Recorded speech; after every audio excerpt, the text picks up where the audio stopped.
Antiderivatives or Antiderivatives by Justin D'Souza. The learning objectives of this lesson are to find the antiderivatives of a given function, to understand the notion of indefinite integrals as finding an antiderivative, and to compute straightforward indefinite integrals. The keywords are antiderivative, indefinite integral, and integration. Before we continue, let's just understand what is antiderivative. It is also pronounced as antiderivative. I might use antiderivative more than antiderivative. Anything is correct. Don't worry about the pronunciation. The concept over here is opposite of derivatives or differentiation, anti or anti. This is opposite of derivative. Derivation is something we have done in the previous lessons. Now in this lesson, it's similar to derivatives, but it's just that from the answer, we are getting the question back. We will see it in a minute. But before that, some of the applications. It's used in various applications, say for example, finding the velocity position. And we will study extensively the application part in the next chapter. And if anything, say for example, you want to find area or you want to compute the sum of a lot of small things, antiderivatives is very effective. Now let's look into the problem. In this problem, they have asked to find antiderivative. What exactly do we need to do? So before solving this, let me just find a derivative of a number. Say over here it's x power 2, so I will go with x power 3. Just a simple problem. Let me derive this. If I derive this, 3 comes down to be 3x power 2. This is the answer. Derivation is d by dx, isn't it? We have done this in the previous lessons. This is differentiation. I got this as the answer. Now, antiderivative or antiderivative is basically, this is your question. See the answer which we obtained, integral 3x squared. The antiderivative of this is x cubed. Are you getting the connection? So whenever we derive something and get the answer, the thing what we use to derive is its antiderivative. So now over here, what is the number we need to derive? Sorry, not number. What is the term which we need to derive to get the answer as x squared? Now over here it's 3x squared, so it's obvious that if we have divided by 3 here, that will be the thing, right? If I derive this 3 by 3, the answer is x squared. So let me just clear everything 1 minute. Let me just look into this. X to the power 3 divided by 3. Now what happens if I derive this d by dx? It will be equal to 3x squared divided by 3 again. Why? Because the 3 is already there. This 3 comes down, power minus 1, and 3 was already there. It's a constant term, or you can take it out as 1 by 3. It's fine. Cancels up, you're getting x squared. So this is the, this is the antiderivative. This is something whenever we derive the antiderivative, we must get back the question, So this is basically opposite of it, isn't it? It's very simple, isn't it? Now, what if I derive d by dx of same thing, x cubed by 3 plus 7? Now, what would be the answer if I derive this? So it's going to be 3x squared by 3, and that's also x squared, don't you think? Because plus 7 becomes 0. Or for that matter, let's do a negative term, a constant term, x cubed by 3 minus 3. Again, it's going to be 3x squared by 3, that is equal to x squared itself. So now you can see, I told you that the answers, this is the antiderivative for x squared. Now even this is a possible antiderivative for x squared, or this one. So what do I do? Over here there is nothing, that means it's plus 0. So all of them are getting the same answer of x squared. So which is the correct answer to choose? What I can tell is the antiderivative of x squared would be x cubed by 3 plus c, where c can be any constant. It can be plus 7, minus 3, or plus 0. Now this would be a more better solution.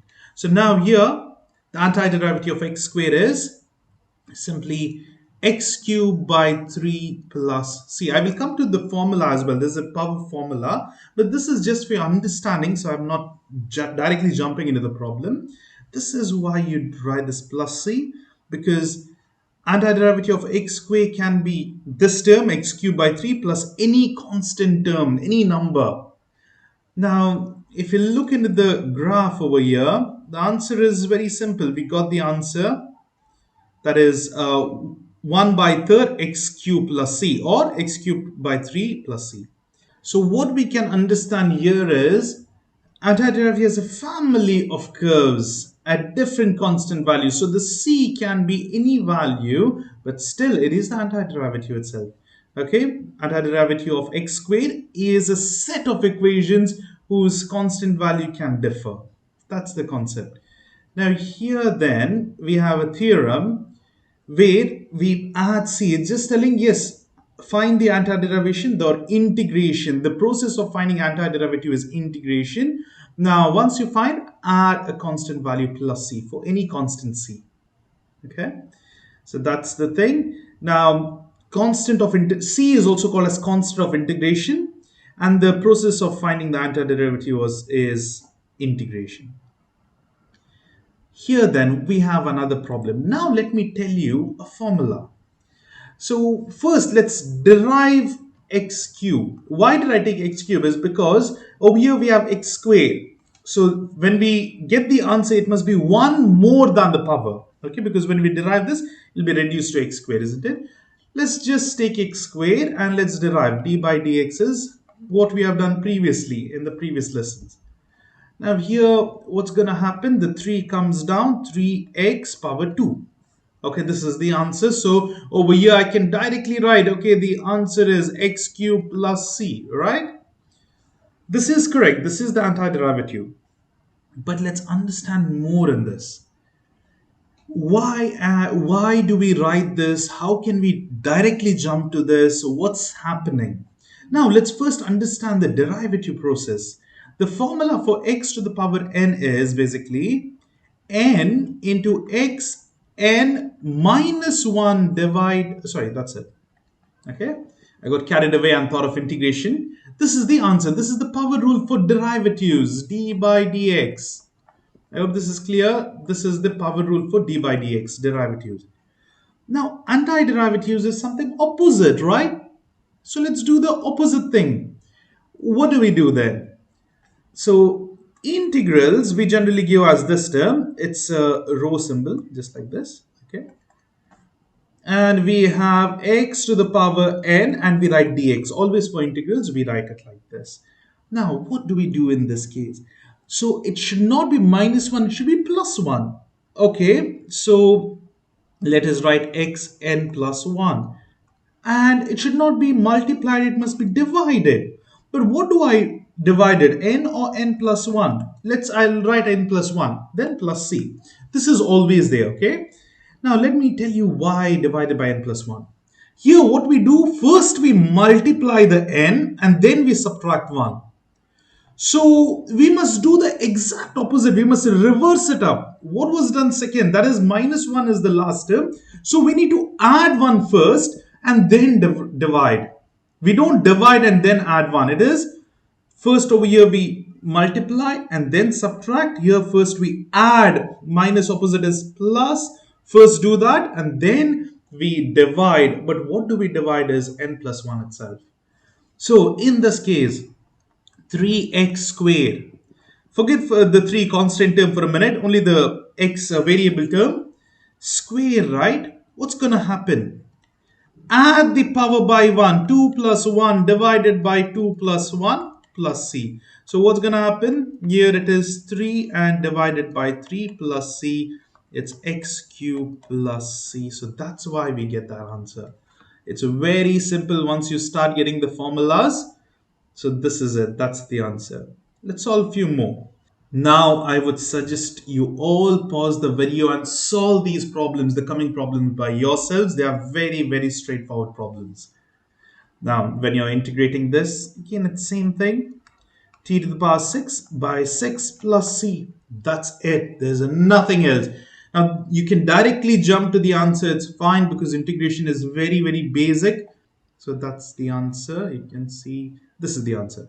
Now you can write t to the power 6 by 6 or 1/6 t to the power 6, it's the same thing. Now the power rule. The simplest power rule to understand would be x to the power n dx. That will be equal to x power n plus 1 divided by n plus 1 plus c. Just remember so much, that's more than enough. You can solve any problems in there. So ultimately, yeah, that's it. Over here they're using R, it's fine. N, R, A, B, anything is fine as long as you understand. Now over here there is something called, it's R, it cannot be equal to -1. I'll tell you in a minute why. But first we will solve some easy problems here. Again, please pause the video, solve it by yourselves. I'll directly write the answers. This is it. There's nothing much. Add 1 over here and divide by that same number. That's the answer here. And what about this? Now, what did we do to derive problems like these? We had always taken this up, isn't it? Integral of x to the power -3 dx. Now use the power rule, you must get the answer. So what's going to happen here? It'll be -3 plus 1 will be -2 divided by -2 plus c. So this is it. That's the answer. Now sometimes, okay, what happens is in your options, if it's an electronic exam, you may not have this exactly as the answer because they tend to keep all the powers positive.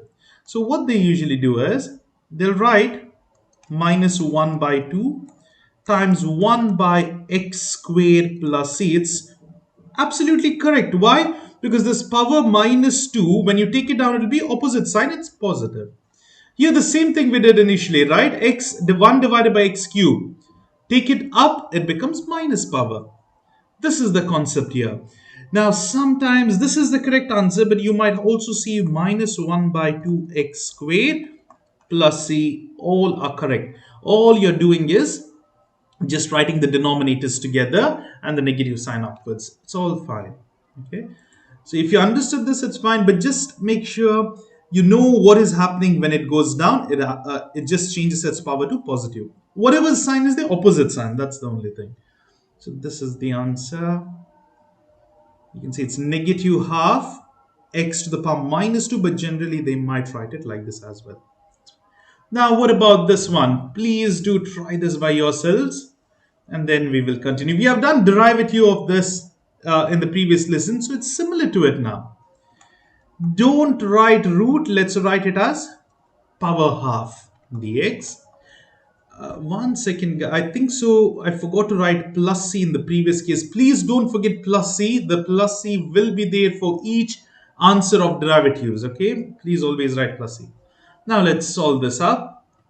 X half plus 1 divided by half plus 1. I'm not writing it directly, the answer for this directly. Let me just write it in terms of steps. Now plus c, this is your answer, that's it. But what will happen here? So one way to write is half plus 1 is 1.5 divided by 1.5 plus c. But this is very unlikely. If you have options, you may not get this as your correct option. So what do I do? If you know the fraction for 1.5, it is 3 by 2, right? When you divide this, you'll get 1.5. And over here also it's 3 by 2. Now this also won't be in your options. Why? Because here one term divided by a fraction. So write this properly. What happens here? 3 by 2 will be multiplied by the inverse of it, isn't it? So now if you have x by a divided by b, what happens? X multiplied by b divided by e, right? We take the inverse of this. So it is xb by a. So same thing over here. What's going to happen? This 2 is going to go up. It'll be 2x 3 by 2 by 3 plus c. Now if you're finding this difficult, just remember whatever is just below this denominator will remain in the denominator. Beyond that, whatever is below that moves upwards. Okay, so this will remain over here, but this goes up over here. So that is what's happened, and that's the answer. So this will definitely be there in your options. One of this might, I mean, this might be there, but some usually they write it in this form, prop form. So that's the answer. It's 2/3. Oh yeah, or else they write it as 2/3. I wrote all together. 2/3 separately, x power 3 by 2 plus c. Now, same like the previous problem, please try this by yourselves. Take your time, pause the video, try it. I will start solving it over here. Now, before we bring it up, let me just write this in terms of power. What is the power for this?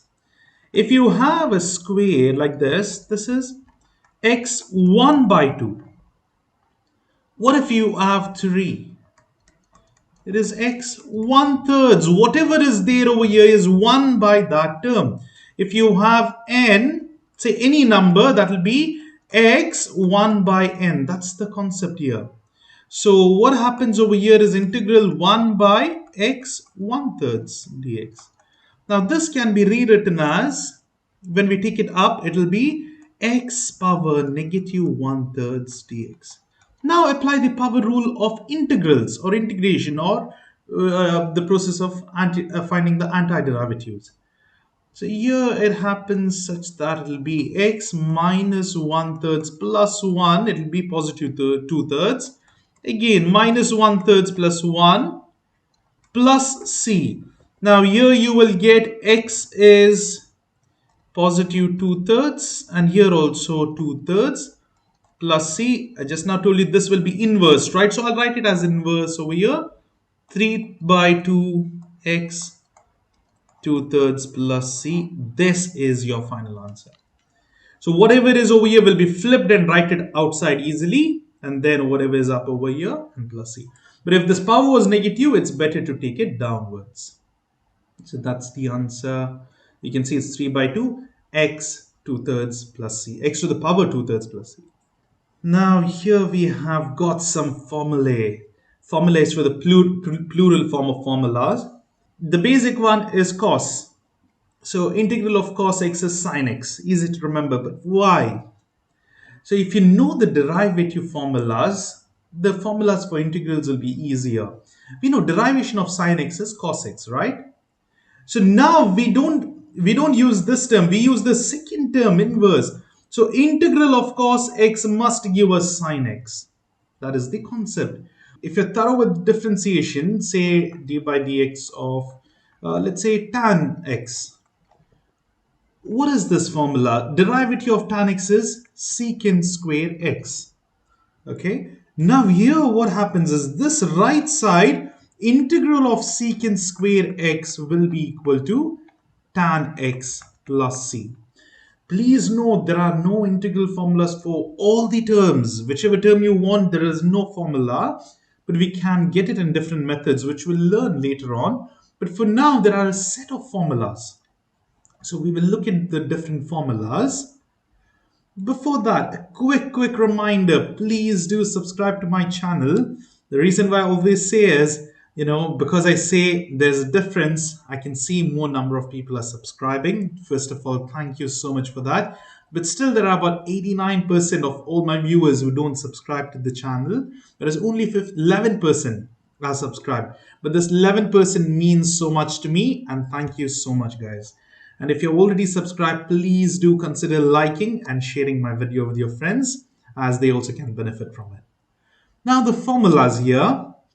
These are the formulas. I know there are plenty. Please don't be worried because they are all easy to remember if you know derivatives.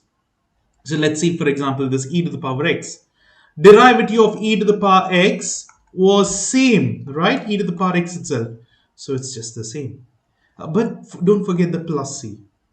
Now, when we come to this, secant, I'll come to this in a while. Oh, sorry, not this. This one. See, minus. I'll come to that in a while. But do you remember the tan inverse, sine inverse, secant inverse formulas?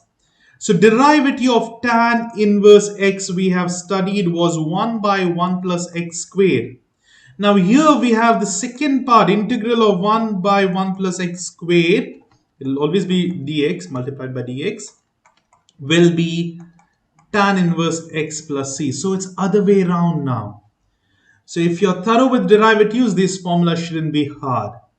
Now let's say, for example, derivative of cos d by dx of cos x. What was it? It was minus sine x. Whenever we derive anything related to cosine function, it was negative, isn't it? Now here, remember, when the sign is negative, it's a little bit different. You take this, yes, opposite. Integral of sine x dx, that will be equal to cos x. But where does the sign go? We don't integrate minus first. Why? Because if you're integrating minus x, I can just remove this x outside as a constant. Minus 1 x, right? So this would lose its purpose. So that's why the answer would be at the right side. Okay? Because if this was minus sine x integral, and then what is the integral of cos x? It is sine x, right? Plus c, or we also plus c. So if this minus was here, we could have just taken out and then tell sine x is cos x is sine x. No, it's not like that. The negative sign will be towards the answer. Whenever there is an answer of cosine or cosecant or anything, you must have a negative sign. Let's take, for example, this one. The derivative of cosecant d by dx, cosecant x was cosecant CSC and cotangent, right? This was the derivative. Now integral of cosecant x into cot x dx would be equal to sorry, I forgot to write the minus sign here. My bad. The answer would be minus cosecant x plus c. This must be the answer. Okay, so this is what happens whenever you have answer of cosecant or anything, you will have a minus sign. That's the thing. And then the remaining formulas are pretty simple. Now, what about this formula?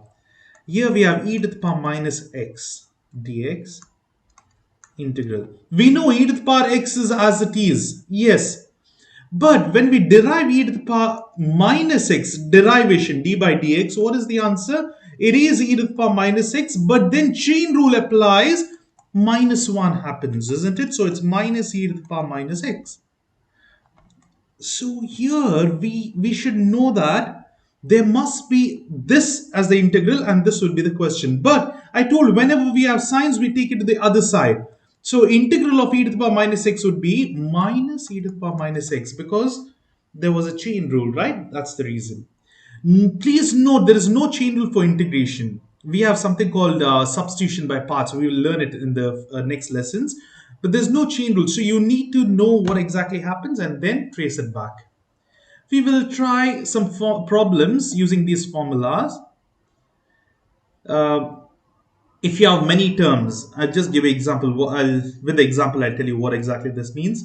So if you have x cubed plus, say, 4x cubed, let me make power 6, plus 5. What's going to happen? Integrate it all. The answer would be each term you just solve it one by one. Okay, this is going to be 6 becomes 7 by 7 plus 4x to the power 4 by 4. This cancels out. And what happens when there is nothing? What do I do? Should I write the number 0 or what happens? Many tell it's 0. Some tell just leave it like that. The actual answer is 5x. I'll tell you why. Because when we derive d by dx of 5x, then and only then you will get the answer 5. So when we integrate 5 dx, we must get 5x. So the simple way to remember is if you just have a constant term, multiply with the x. That's it. So this plus c is the answer. This is the integral. Now what did we do? When we had many terms, we just solved it one by one. And if you have any constant terms, we keep it aside and then cancel it off. This is the theorem that explains it. Very simple. Now let's solve this up. How would we solve it? Let's do one term at a time. 3 cos x, sorry, let me directly integrate it. I find the antiderivative. Cos x would be, answer will be sine x. Now the answer is s, not cosine or cotan or cot. So I will write positive only, okay? Then plus 4x to the power 9 by 9 plus c. This is it. This is the answer. There is nothing more to this. You can see the answer is 3 cos x plus 4 x to the power 9 by 9 plus c. Yeah, they have just done. Okay, they have just written this 4 by 9 together. It's fine. Whichever is convenient for you, write it like that. Now, what about this term here? Again, it's the same thing. Please do try it by yourselves. Now, the second part, you might be thinking, what's happening? But the first part is very easy. It is just 3e to the power x. There is no minus sign, so it remains the same. Minus. Let me write this over here. 2 times 1 by 1 plus x squared. Can you recall any formula that connects this integral formula? It is tan inverse x. This is the answer. It's very simple. Once you know the formula, just apply the formulas and you get the answer. So it is 3e to the power x minus 2 tan inverse x plus c. And now we have a very important formula of natural logarithm x. So I wanted to tell you something before coming there, but before that, let me just, before solving this problem, we know the power rule, right? X squared becomes what for integrals? It is x cubed by 3 plus c. Can anyone take a minute and solve x to the power minus 1? Wait, it is basically integral of 1 by x dx. So what happens is I took this x upside, it became minus 1. Can anyone solve? Pause the video, just solve it up. If you use the power rule here, it becomes minus 1 plus 1 divided by minus 1 plus 1. So the answer is x0 divided by 0. X to the power 0, it's fine, it's 1, but divided by 0 doesn't make sense because it can be infinity, it's undefined. So what happens here? Here, when we have integral of x to the power minus 1 dx, write it like this, integral of 1 by x. Okay? Now, can you recall any formula from derivatives? When we derive, we get 1 by x. Derive this term, d by dx of log or natural logarithm is the same, x. Can anyone tell me the answer? It was 1 by x. D by dx of natural logarithmic x was 1 by x. Now, when we have integral of 1 by x, we have to write natural logarithm x. And we know for LAN functions, natural logarithmic functions, what happens? Any log function can't have negative x. There's no domain of negative or 0. Isn't it? It must be positive. So this x must be greater than 0. Why? In the graph of logs, it's something like this, right? I mean, it should not touch this axis. It starts like that. There's an asymptote and then it keeps on going. So that is the formula. This is the formula, what it says. Now, derivative of natural logarithm x would be 1 by x. So integral of 1 by x would be natural logarithm x. Now here they have asked us to derive. Look at the question. We will come to this in a while. Why we are deriving is to understand better for this particular formula. They've asked us derivatives. We have done this in the previous lesson, so let's start. What happens here when we derive? It'll be if we have ln x, that would be 1 by x derivative, isn't it? d by dx. So here let's start deriving. It'll be 1 by tan x. Then don't forget, it's a chain rule. This is done. The outer function is done. What is remaining? Tan x. What's the derivative of this? It is secant square x. So basically the answer is secant square x by tan x. Don't you agree? Now, what would you tell me the answer for integral of this would be? What is the integral of secant square x by tan x? It must be this. ln tan x, right? Because finding antiderivative means whatever that particular term, when we derive, we get the question. So these both are connected. Can anyone think of how? Once again, let me just show you the answers over here. See, we use the chain rule here, and that's it. We can simplify it further. Now, if you're thinking, what happened over here? It's very simple. That's not important, but I'll just solve it anyways. 1 by tan would be cot x. And what is cot x? Wait, anyways, let it be cot x. And what is secant squared? It is 1 by cos square x. What is cot exactly? Cot is cos by sine x. And we have 1 by cos square x. So 1 cancels over here, the power goes. So you're remaining with 1 by sine x into cos x. This is the final simplification. But you don't need that. Why? Because we are just interested with the derivative, right? So let's remove that off. Here, we can write these together, secant squared by tan x. When we integrate, we must get this question, okay? So now if you have a problem, if your question, see this one, the answer we know already must be natural logarithm tan x plus c, isn't it? Now I will tell you how this is connected. We just passed by the formula, but let me explain to you over here. There is a rule in derivatives when it comes to division, because there's no quotient rule in integral. When you have two terms divided, find is there any relationship between these two. What sort of relationship?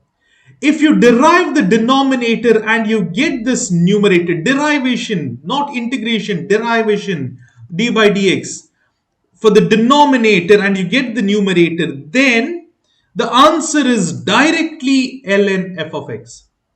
So let me reiterate this. If I have over here x3 and 3x squared, okay, and I'm finding integration, this is division, right? Now instead of solving it, the easier method would be, see this denominator x power 3. If I derive d by dx of x power 3, what is going to happen? It will be 3x squared. And yes, that is absolutely the numerator. So the answer over here is directly natural logarithm of the denominator only plus c. That's it. Nothing else. I hope this is clear, because let's derive this natural logarithm part. What happens here if we derive this?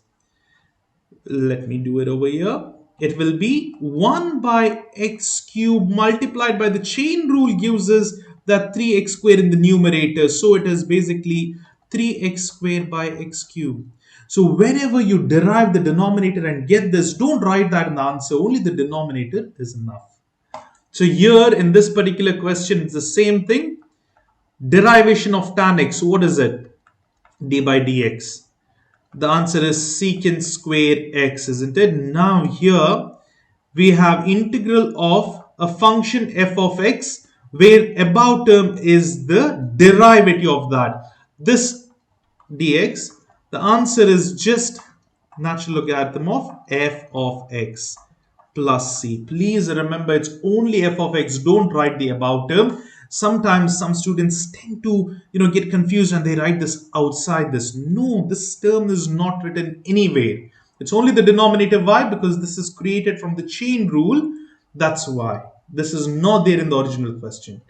So this is the rule, and that's why over here we can easily see this is related. So what I do is ln tan x, only the denominator, plus c.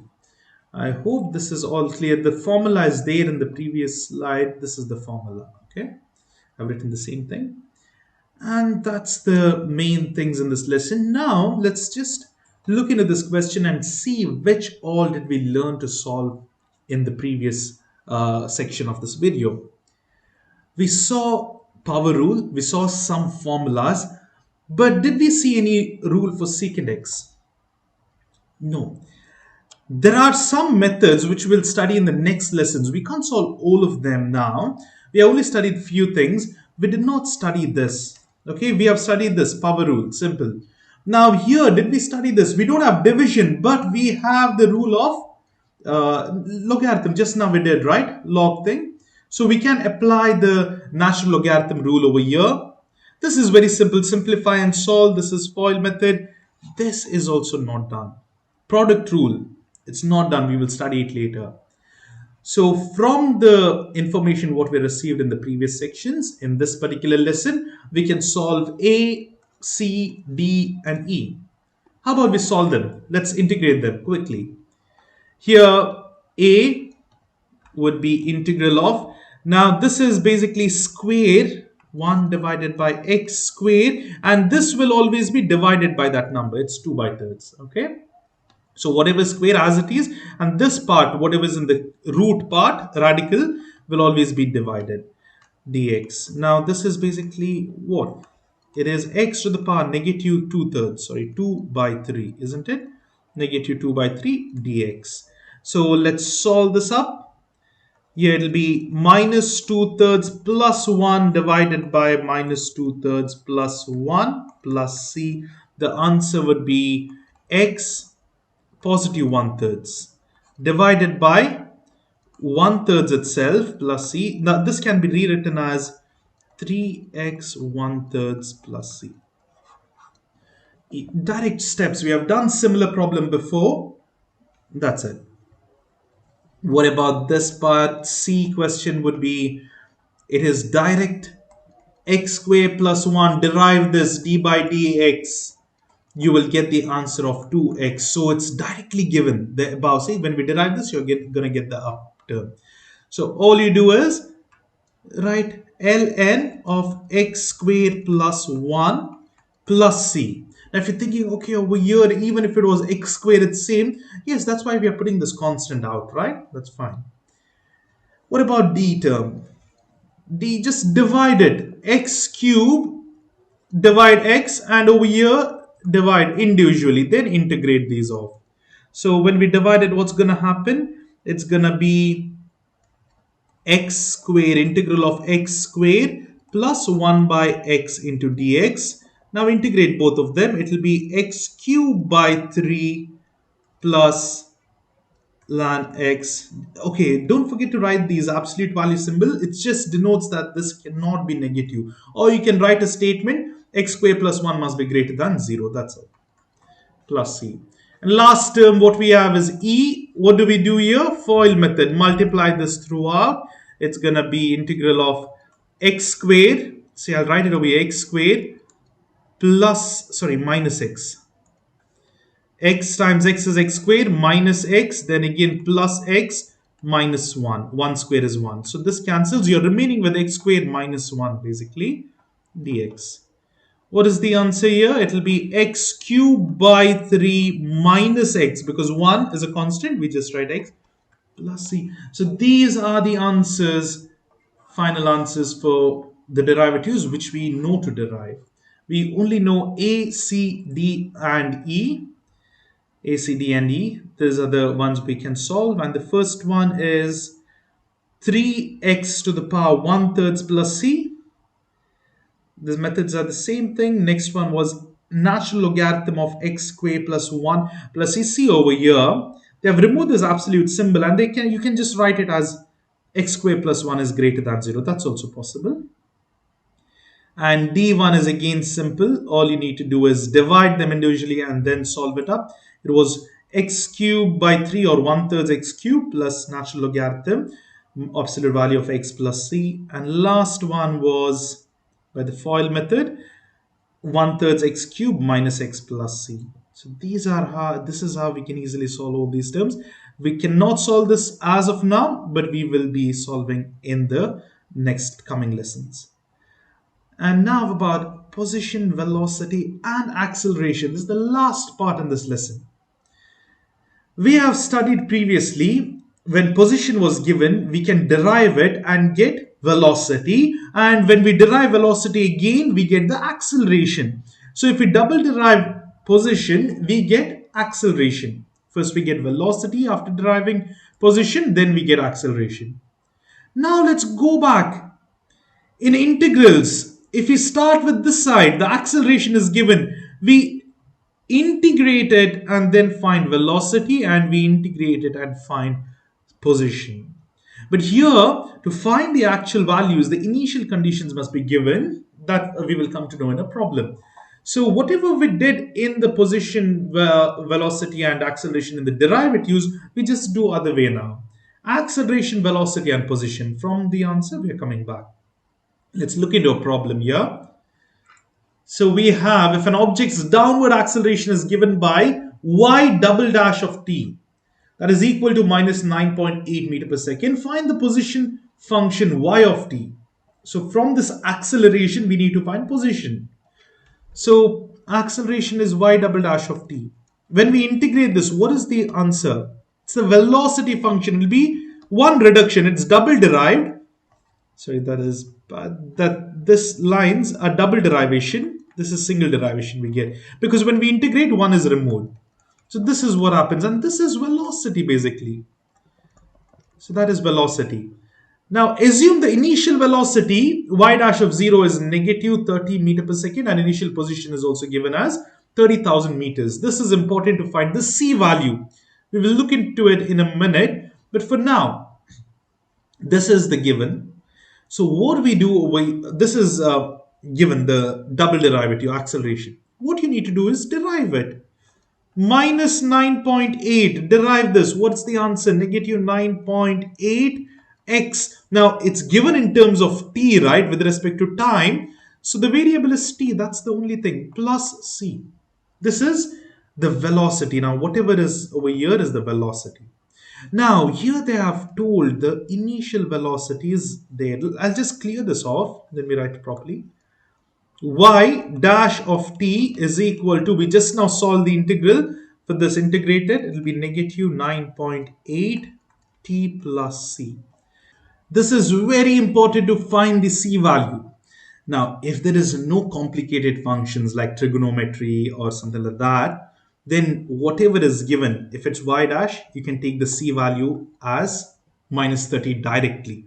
But let me tell you the exact method. We know y dash of 0 is equal to so much, right? So minus 30 is equal to y dash of 0. If I make this all in terms of 0, what's going to happen? The t value will be 0, isn't it?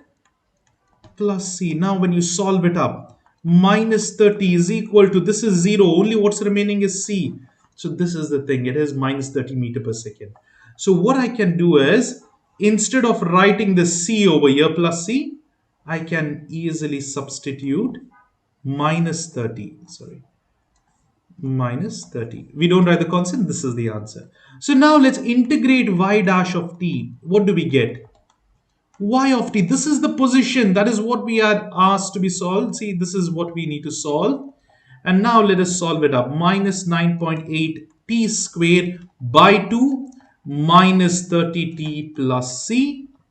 What will be the simplification? It's going to be negative 4.9 t squared minus 30t plus c. That is y of t.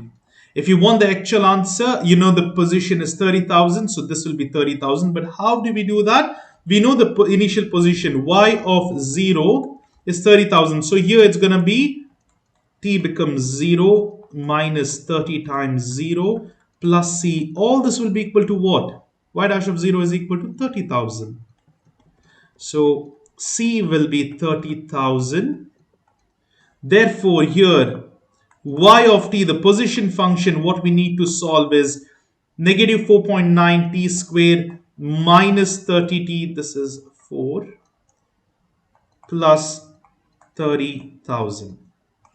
For a real world problem, we don't write plus c. It can't be any constant because the initial conditions will be given. We need to solve the values for that. So that's it basically. We have finished this problem. So here you can see we are directly solving the position, that's it. And you can see the position function would be this, negative 4.9 t squared minus 30 plus c. What was the c value? C value was 30,000 and here we have plus 30,000. That is what we got. So that is the position function. Okay, so that is how we basically solve this lesson of antiderivatives. It's just a beginner, it's simple problems. Please be thorough with this and then the coming lessons will be easier. I hope this was helpful for all of you. Please do share this video with your friends who might also benefit from it. Please do like my videos, and if you have not yet subscribed, please hit the subscribe button. Thank you so much guys. I will see you all in the next video.